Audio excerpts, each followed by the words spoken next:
పొద్దున్నే పక్కింటి పారిజాతం 25 సవర్లు బంగారం వేసుకొని పాలకొల్లు వెళ్ళడానికి రెడీ అయిపోయి నాకు ఎదురొచ్చిందండి. దాన్ని చూసి ముచ్చటపడి పరిగెత్తుకుంటూ వచ్చి మా పతిగారిని నిద్ర లేపేసి నాకు 25 సవర్లు బంగారు నగలు కొనమని అడిగేసరికి మా పతిగారు ఉలిక్కిపడి ఆఫీస్కి పరుగు తీశారండి. అయినా నేనేమైనా 100 సవర్లు అడిగానా? ముచ్చటపడి 25 సవర్లేగా అడిగాను. అయినా ఆయన నాకు 25 సవర్లు కొనే వరకు ఆయనకు నచ్చని కూరనే వండుదామని ఫిక్స్ అయిపోయానండి. ఇది మరీ బాగుంది. మీ గొడవల్లోకి మమ్మల్ని లాగుతారు ఎందుకే? అయినా ఇంత అందంగా ఉన్న మమ్మల్ని ఇష్టపడి తినని వాళ్ళు ఎవరుంటారు? ఇదిగో మొద్దక్క, సారీ మదక్క, సినిమాల్లో మన గురించి ఎన్ని పాటలు ఉన్నాయో తెలుసా?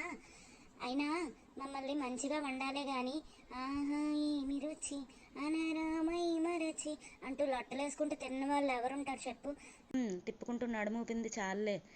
నీకు కుళ్ళు నాలాగా డ్యాన్స్ వేయలేవని. అది సర్లే కానీ మొదక్కాయ్, మా బావ 25 సవర్లు కొనిస్తే మనకేమైనా వాటా ఉంటుందా ఏంటి? వచ్చిందండి వయ్యారి తిప్పుకుంటూ. వాటా కావాలంట.